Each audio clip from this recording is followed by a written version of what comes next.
지난주에 저희는 느헤미야가 예루살렘 거민들과 함께 그리고 성 밖에 있었던 사람들과 함께 문을 중심으로 성벽을 재건하기 시작했다는 것을 저희가 보았습니다. 성벽 재건은 시계 반대 방향, 북쪽에서부터 시작해서 다시 북쪽으로 돌아오는 그런 큰 역사입니다. 이제 시작되었습니다. 역사는 잘 진행되고 있습니다. 그러나 그것은 우리가 보기일 뿐이고 실제로는 그걸 방해하는 세력들이 눈에 보이지 않게 있다는 것을 우리에게 알려주고 있습니다. 느헤미야가 예루살렘에 도착하는 순간부터 이미 느헤미야는 알고 있습니다. 그렇죠? 이미 벌써 눈초리가 심상찮더라는 거죠. 껄끄레 계획의 사람들이 있는 것을 벌써 보았습니다. 그들도 아마도 정보를 통해서 느헤미야가 오기도 전에 아마도 이런 것이 올 것이라고 알고 있을지 모릅니다. 그리고 그것을 결코 좋게 않게 보는 거죠. 왜냐하면 그들의 오음을 통해서 그들이 또 와서 성벽을 재건하게 되면 그 지방의 그 주변 지역과 이 힘의 균형이 깨지게 된다는 겁니다. 예루살렘이 못 살고 헐벗고 지내야 자기들이 더 큰 힘을 사용할 수 있는데 그들이 성을 짓고 나면 그들이 자연적으로 힘이 세지는 거죠. 그러면 자기들의 영향력이 줄어든다는 겁니다. 이것을 이미 벌써부터 염려하고 어떻게 하면 그들을 못하게 할까 방해하는 공작을 꾸미고 있는 겁니다. 그 추측된 세 사람의 이름이 나왔죠. 그렇죠? 사마리아 사람 산발랏이 있고 사마리아 총독이었습니다. 그리고 암몬의 총독이었던 도비아가 있고 그리고 아라비아 사람 게셈이라는 사람이 아주 주된 인물이었다고 그 이름까지도 우리에게 알려주었습니다. 하나님의 역사가 있는 곳에는 반드시 대적인 사탄의 역사도 있음을 우리가 알아야만 됩니다.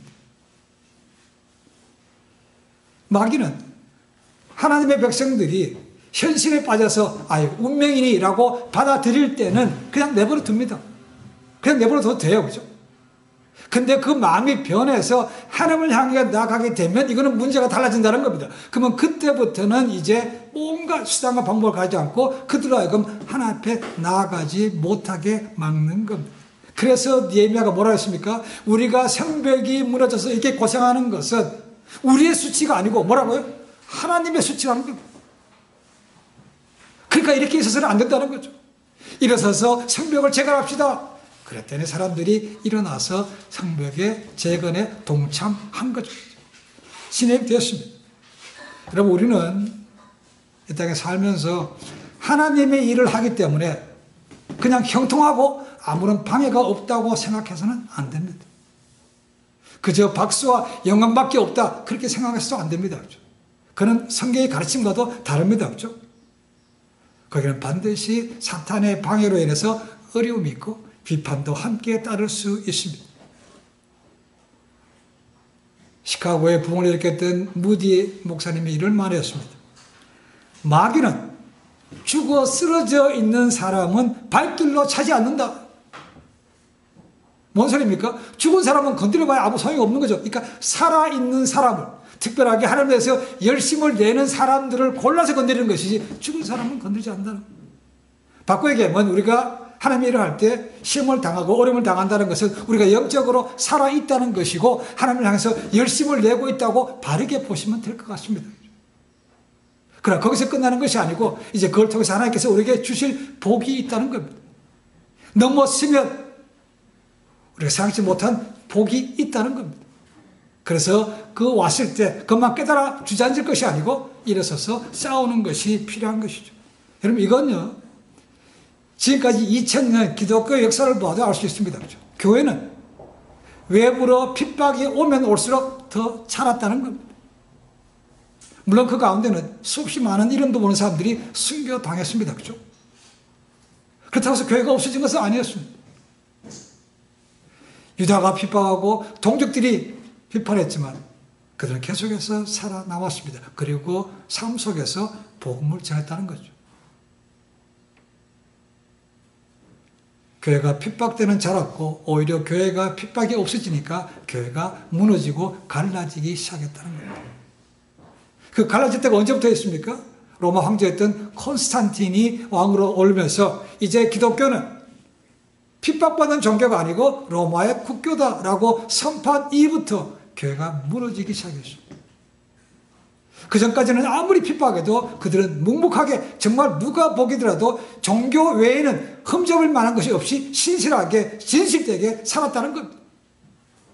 그러니까 로마 사람들이 보기에도 저 사람들의 인정을 안 해줄 수가 없고 자연적으로 자기 집 가정으로 며느리로 사위로 삼기 시작했다는 거죠. 그러니까 로마의 고위층의 믿음의 사람들이 자연적으로 많아지게 되는 것이죠. 그러니까 때가 되니까 이 로마 황제도 정치적으로 이용하면서 기독교를 국교로 삼았고 교회는 핍박받는 종교가 아니게 되었습니다. 그러나 문제는 거기서부터 시작되는 겁니다. 나중에 알겠지만 우리가 동로마, 서로마가 나눠지면서 동로마 교회와 서로마 교회도 나눠지게 됩니다. 그렇죠? 그리고 그것이 지나면서 다시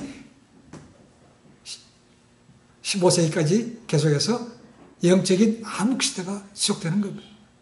외적으로 핍박이 없었기 때문에 교회는 오히려 더 망해갔다는 겁니다. 그러니까 잘 되는 거 보면 마귀는 그냥 내버려 두면 된다는 겁니다.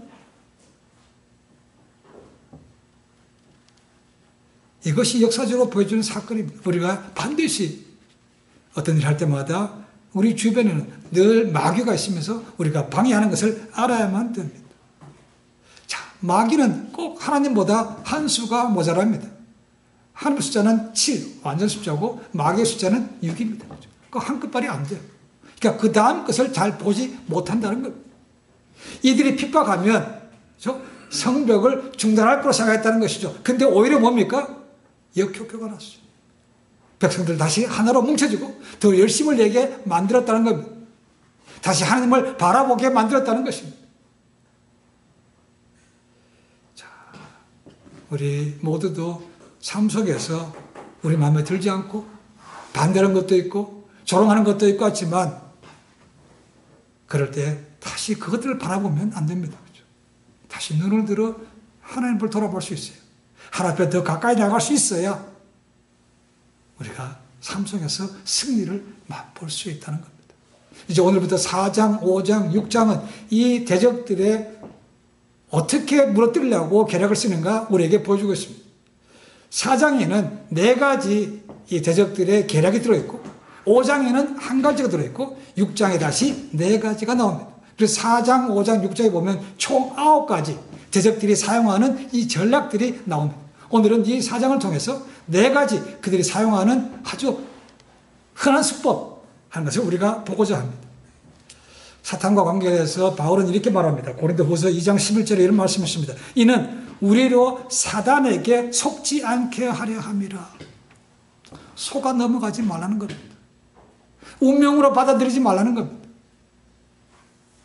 우리가 늘 있다는 것을 알아하고 준비하고 싸워야 이길 수 있다는 겁니다. 자, 잘 보시기 바랍니다. 사탄이 어떻게, 마귀가, 대적이 어떻게 하는지 수법을 보십시오. 첫 번째는 1절부터 6절 말씀 보니까 비웃음과 조롱입니다. 사마리아 총독 산발랏이 예루살렘 거민들이 성벽을 재건한다는 소식을 듣고 방해할 목적으로 심리전을 씁니다. 심리전. 요즘도 씁니다. 심리전은. 그죠? 뭐라 합니까? 비웃고 조롱함을 통해서 그들의 사기와 의욕을 떨어뜨리는 겁니다. 영국의 비평가이자 작가였던 토마스 칼라일은 이렇게 얘기합니다. 비웃음은 악마의 웃음이다. 섹스피어는 말합니다. 머리에 쏘는 총이 탄환이지만 이 탄환은, 그러니까 비웃음과 조롱은 병사를 많이 다치게 한다고 얘기해요. 성경을 보더라도 많은 믿음의 사람들의 대적들은 이 비웃음과 조롱하는 것을 볼 수 있습니다. 대표적으로 골리앗과 다윗을 기억하시면 됩니다.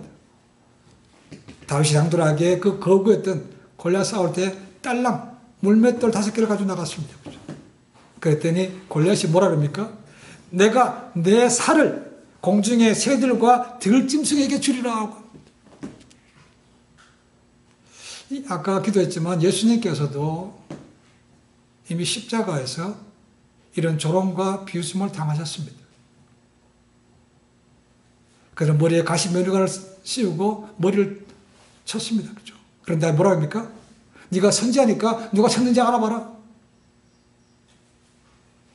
십자가에 매달려 고통받고 죽었으면서 사람들은 조롱합니다. 제가 남은 살렸는데 자기는 구원할 수 있나 보자 라고 조롱했다는 겁니다. 다 참았습니다. 히브리서 믿음장 11장입니다. 그 36절에 이런 말씀이 있습니다. 또 어떤 이들은 조롱과 채찍질뿐 아니라 결박과 옥에 갇히는 시련도 받았으며 라고 되어 있습니다. 우리가 앞에 잘 나오는 분들은 아브라함부터 시작해서 노아부터 시작해서 에녹부터 시작해서 믿음의 사람들의 승리했던 모습을 기억하고 있습니다. 그렇죠? 그러나 제일 마지막에는 그렇지 않은 사람도 있다는 겁니다. 톱에 썰어서 죽은 사람도 있다고 말하고 있습니다. 조롱과 채찍, 감옥에 갇힌 사람도 있다고 말하고 있다는 거죠. 그러니까 모두가 다 믿음으로 승리한 것은 아니었다는 겁니다. 이것은 마귀가 쓰는 전법입니다. 자, 이 산발랏이 사마리아 총독 산발랏이 구체적으로 뭐라고 조롱하는가? 2절 말씀 보니까 유대인들을 향해서 미약한 유다 사람들이라고 합니다. 미약하대. 이 미약하다는 단어는 시든 비참한 그런 뜻입니다. 그러니까 유다 사람들, 일하는 사람들이 저 비실비실하고 힘도 못 쓰는 것들이 뭐 어떻게 성전을 제대로 짓겠어? 성벽이나 제대로 완공하겠어? 이렇게 조롱했다는 겁니다. 그러나 그들은 눈에 보이는 그들의 외모만 봤지 그들과 함께하고 있는 그들 뒤에 역사하시는 하나님을 보지 못하는 거죠. 그러니까 마음껏 비웃는 거예요. 자, 그리고 나서는 이 산발랏이 4가지 또 조롱하는 질문을 던집니다. 첫 번째는 보니까 스스로 견고케 하려는가라는 것입니다. 이 질문은 사마리아 군인들 앞에서 유다 사람들을 조롱하는 그런 것입니다. 야, 너희같이 빈약한 자들이 무슨 수로 성을 쌓냐 말이냐 이렇게 얘기한다는 거죠. 두 번째 하는 것은 뭡니까? 너희가 제사를 드리려는가라는 것입니다. 이 말은 너희가 성을 재건하려고 그러면 많은 기도와 예배가 필요한데 너희가 할 수 있겠어? 비웃는 말이에요. 우리가 하는 대로 뭡니까? 야, 기도부터 해야지 이런 말 할 수 있죠. 그죠? 이게 그 말이에요. 너희가 하려면 많은 정말 기도가 필요할 텐데 그 되겠어? 이렇게 하는 거죠. 이것은 유대인들을 위해서 비방하기도 하지만 실제로는 그 예배를 받으시는 하나님을 모독한 거죠. 세 번째는 너희가 하루에 필력하려는가, 하루에 다 마치겠는가라는 것입니다. 이 공사가 얼마나 크고 힘든데 너희가 알지도 못하고 시작하느냐? 너희가 시작했지만 마칠 수가 있겠어? 택도 없다는 말이에요. 네 번째로는 불탄 돌을 흙무더기에서 다시 일으키려는가라고 되어 있습니다. 이건 그들이 사용하고 있는 건축 자재를 비우는 것입니다. 그들이 나가서 돌을 깎아서 만들어 오겠습니까? 시간이 너무 많이 걸리는 겁니다. 그렇죠? 그러니까 주변에 흙더미에 있는 그 쓰던 그런 돌덩이를 가져다가 필요한 곳에 넣는 겁니다. 그러니까 이것은 불탔다는 것입니다. 옛날에 바벨론이 예루살렘 완전히 멸망할 때 불에 태우지는 않았습니다. 이건 거짓말입니다. 그렇죠? 그러나 한번 썼던 것, 버렸던 것은 맞습니다. 그러니까 그런 것을 내가 질 수 있겠느냐? 그런 거 해봐야, 곧 있으면 곧 무너져. 그런 소리입니다. 그러니까 암몬 총독이었던 도비아가 뭐라 합니까? 성벽을 무너뜨리는 데는 군대가 필요하지 않고 여우 한 마리만 올라가도 무너진다는 겁니다. 저렇게 부실 공사, 저렇게 부실한 재료를 썼으니까 이거는 곧 무너져. 이렇게 하면 사람들의 조롱하고 놀리고 있는 것. 틀린 말은 아닙니다. 그러나 예루살렘 사람들은 하나님께서 하라고 하셨고 하나님께서 하실 수 있다는 확신을 가지고 한 마음이 돼서 시작했다는 겁니다. 그러니까 저적들은 그 꼴을 못 보는 거죠. 그래서 비웃고 조롱했다는 것입니다. 거기에 대해서 느헤미야의 반응은 뭔가 다음 주에 좀 더 자세하게 보겠지만 기도하는 것입니다. 1장에서도 느헤미야가 자기 고국의 소식을 듣고 금식하며 기도했고 2장에서 다시 예루살렘에 와서도 뭡니까? 3일 동안 하나님과 교제하면서 성벽에 나가서 몰래 했던 것도 기억하고 있습니다. 1장도 기도했고 2장도 기도했고 3장에서 건축을 시작하면서도 기도로 시작했습니다. 4장에 와서 또다시 그런 대적을 만나니까 또다시 기도할 수밖에 없죠. 그래서 저희가 느헤미야서를 시작할 때 느헤미야서는 기도로 시작해서 기도로 마치는 책이라고 말씀드린 이유가 바로 거기에 있습니다. 느헤미야는 그들의 반응에 일일이 대꾸해 주지 않았습니다. 그거 해봐야 소용도 없는데, 그죠? 걔네 시간 낭비하고 힘만 빠지니까 그냥 우리는 우리끼리 간다. 하나님께 기도하면서 나아갔다는 것입니다. 다음 주에 이 느헤미야의 기도에 대해서도 우리 좀 더 자세하게 보도록 하겠습니다. 그럼 우리에게도 비웃음과 조롱이 있습니다. 당연히요. 열심을 내려고 그러면 꼭 뭐 딴지 거는 사람들이 있죠, 그죠? 당연히 교회 리더인 저에게도 많은 것이 옵니다. 화가 나기도 하고, 아닌데 하고 반말하고 싶지만, 그게 일일이 대꾸하다 보면 점점 더 커집니다. 그 거짓된 말에 대해서 아니라고 말하면 점점 더 그것이 커지기 때문에 거기 쓰기보다는 그냥 하나님께 맡기고 기도하는 것이 맞습니다. 그게 머리는 알고 있는데 쉽지가 않습니다. 그러니까 마음에 평안도 별로 없고 기쁨도 별로 없고 밤에 잠도 잘 못 자는 거죠. 이 현실이. 그래서 하나님께 맡기는 것이 맞다는 거죠. 원수 갚는 것이 내게 있다고 하신 말씀도 그겁니다. 그렇죠? 맡겨야 된다는데 그 맡기는 것을 아는데 잘 안 되는 것이죠. 그래도 맡길 수 있도록 애써야만 되는 것입니다. 그러면 하나님께서 대접을 처리해 주십니다. 첫 번째는 비웃음과 조롱입니다. 두 번째는 7절하고 9절 말씀 보니까 위협하는 겁니다. 위협. 자, 이 사람들은 단독으로 해가지 않았습니다. 그렇죠? 네 세력이 규합했다는 것을 우리에게 볼 수 있습니다. 예루살렘의 북쪽에 누가 있는가? 사마리아. 총독에 있던 산발락과 사마리아인들이 있습니다. 동쪽에는 요단강 동편이니까 이방 사람들이 있죠. 그죠? 거기는 암몬 사람이 있고 도비아가 있습니다. 남쪽에는 어디 있습니까? 아라비아 사람 게셈과 함께 아라비아인들이 거기 있는 거죠. 그 다음에 서쪽에 나옵니다. 그렇죠? 서쪽에 말씀 보니까 아스돗 사람들이 있었다고 말합니다. 아스돗이 나옵니다. 이 아스돗은 구약에 보시면 이스라엘을 늘 괴롭혔던 블레셋의 5도시 가운데 하나입니다. 블레셋은 5도시가 합쳐진 것입니다. 오늘 문제가 되어 있는 가자 지역도 그 지역입니다. 가사, 아스돗, 아스글론, 에그론 이 5개 지역이 합쳐진 것이 블레셋, 필리스틴입니다. 지금도 남아있죠. 이 동서남북 사방에서 이들을 쭉 오고 있다는 겁니다. 위협한다는 겁니다. 뭘 모집합니까? 비밀에 모여서 야, 제가 내버리면 안 될 것 같으니까 우리가 함께 힘을 내서 한번 칠까? 이런 계획을 세웠다는 거죠. 이 계획을 느헤미야가 알게 되었고 느헤미야는 대비해서 파수꾼을 세웠다는 겁니다. 일을 하면서 파수꾼을 세웠다는 거죠. 그러니까 한 손에는 일할 수 있는 공구를 들고 또 한 손에는 싸울 수 있는 창과 활과 같은 그런 무기를 들었다는 것입니다. 양손에 들고 일하면서 싸울 준비도 하고 있는 겁니다. 이게 정말 항상 깨어서 준비하는 겁니다. 언제 쳐들지 모릅니다. 자, 우리가 쳐들어간다 이렇게 하고 오겠습니까? 아니죠. 언제 올지 모르기 때문에 일하면서도 눈치를 보고 있는 거죠. 기드온의 300용사와 같은 그런 사람이라고 볼 수 있습니다. 그럼 그리스도인은 싸움은 혈과 육의 싸움이 아니고 공중 권세 잡은 그런 사탄의 싸움이라고 되어 있습니다. 영적 전쟁입니다. 그렇죠? 악마와 악의 군단과의 싸움이라는 것이죠. 그러니까 우리가 하나님이 주셨던 영적 장비들을 착용해야 되는 거죠. 하나님의 전신 갑주를 입으라는 말이 그거죠. 진리의 허리띠, 의의 흉배, 복음의 신발, 구원의 투구, 믿음의 방패, 그리고 성령의 검, 말씀을 가지고 무장하고 싸워야 우리가 이길 수 있다고 말합니다. 지금 느헤미야 때는 그런 것은 모르지만 어쨌거나 한 손에는 전기를 잡고 한 손에는 싸울 수 있는 무기를 들고 일하면서 그 위협에 대항해서 나아갔다는 것. 세 번째로 10절 말씀 보니까 낙심입니다. 많은 경우 어려움은 외부에서부터 먼저 오는 것이 있습니다. 대부분입니다. 그러나 외부뿐만 아니고 안에 있는 것도 있다는 겁니다. 이 낙심이야말로 안에서부터 나오는 굉장히 사람들 하여금 무너뜨리기 쉬운 마귀가 가장 좋아하는 무기 가운데 하나가 바로 낙심입니다.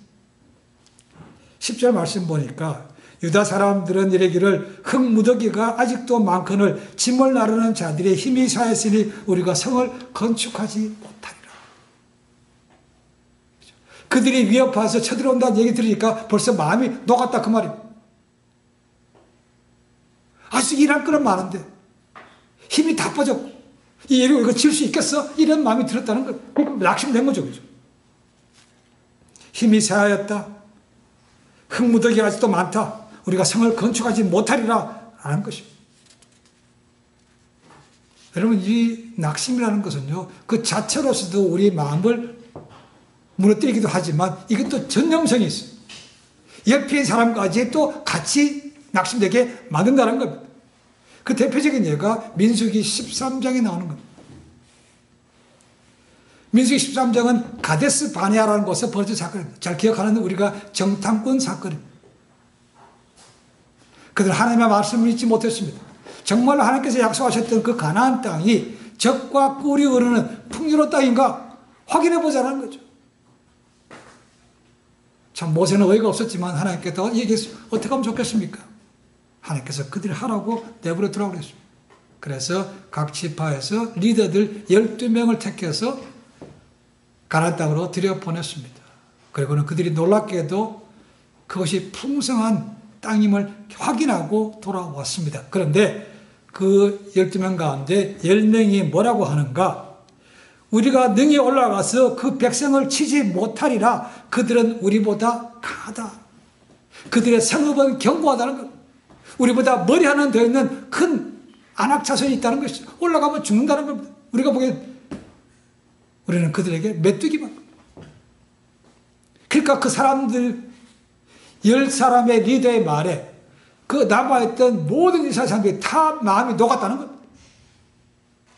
그래가지고 자기 텐트에 들어가서는 밤새도록 하나님께서 우리를 죽이시려고 하는가 울면서 하나님에게 원망했다는 겁니다. 바로 그것 때문에 하나님께서 그래 너희가 내 말을 못 믿고 갔다 왔던 10명의 말을 믿어. 그래서 너희가 40일 동안 정탐하러 갔던 그 41일 하루를 연으로 환산해서 40년 동안 그 땅에 못 들어간다고 하신 거죠. 우리가 할 수 없다, 할 수 없습니다, 못해요라는 것은 현실 바라보는 거죠. 그렇죠? 우리의 초점이 하나님께로부터 가지 못하고 현실 바라보도록 만드는 것이죠. 그러니까 낙심이 되는 거죠. 우리 못해. 안 돼. 그 말이 입에 붙는다는 것은 결국은 우리가 하나님의 능력을 못 믿는다 그 말이죠. 믿음이 없는 자들아 그 말 별입니다. 느헤미야의 반응은 좀 놀랍습니다.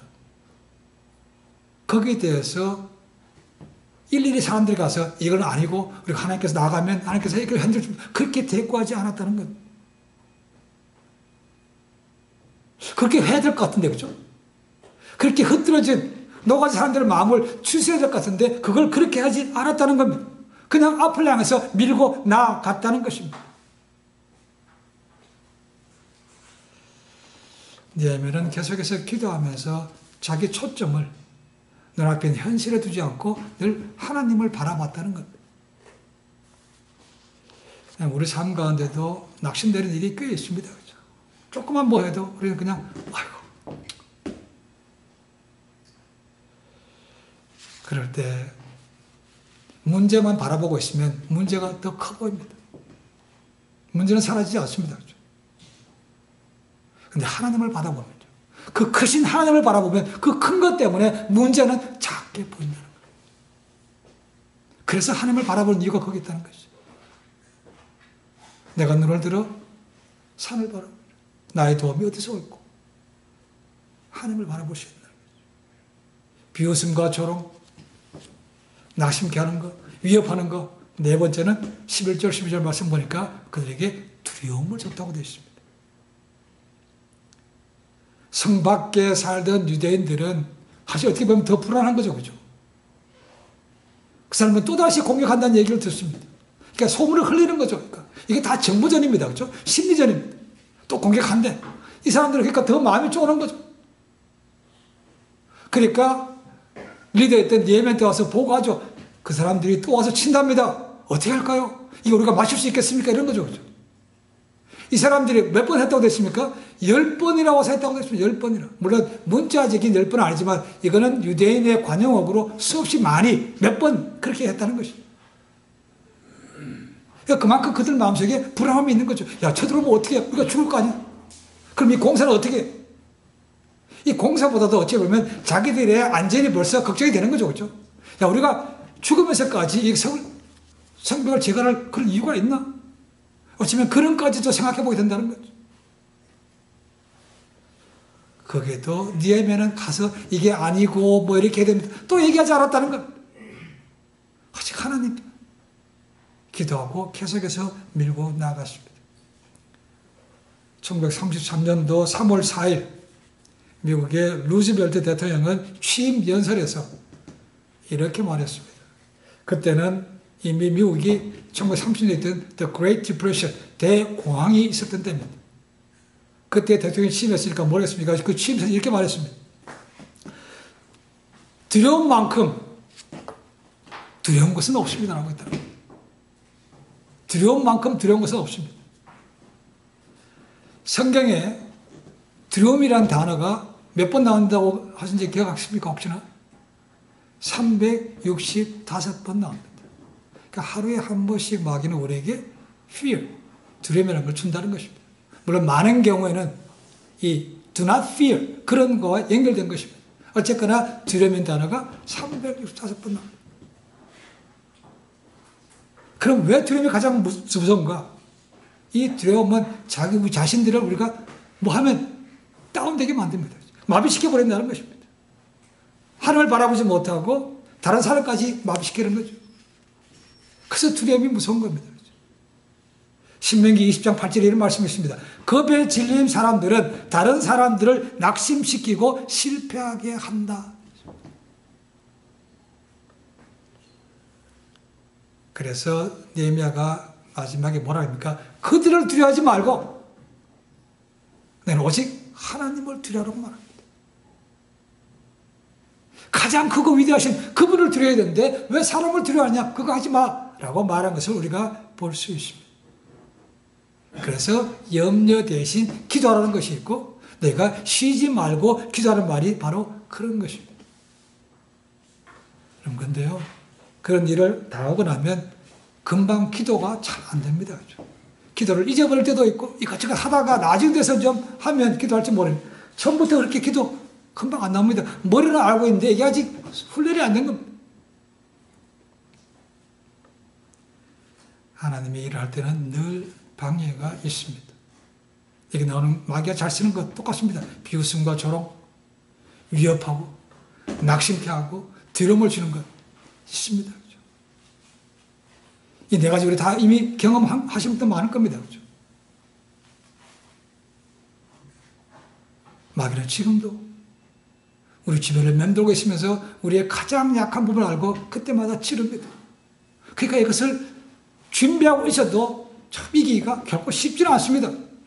그래서 느헤미야가 다음 주에 보겠지만 보는 대로 그것을 환경을 바라보면 결국은 하나님을 바라보지 못하기 때문에 크게 승리하지 못한다. 염려가 더 많이 생깁니다. 화가 나기도 하고 관계가 어려워지기도 하고 낙심되기도 하고 많은 게 생깁니다. 그렇죠? 눈을 들어 위를 바라봐야 되는 것이고 또한 우리는 늘 우리 주변에 그런 영적 전쟁이 있다는 것을 알고 무장하고 준비하는 것이 필요합니다.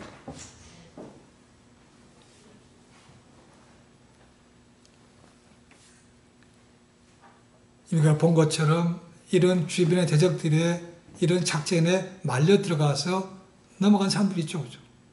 벌써 낙심돼가지고 어떻게 그 리더가 찾아와서 몇 번이나 얘기하고 또 하고 그만큼 그들도 다급한 거죠. 그죠? 그 사람들 믿음보다는 현실이 더 크게 보이는 거죠. 그러니까 그 문제를 해결하려면 리더한테 나올 수밖에 없는 거죠. 리더는 다시 하나 앞에 올려드리는 겁니다.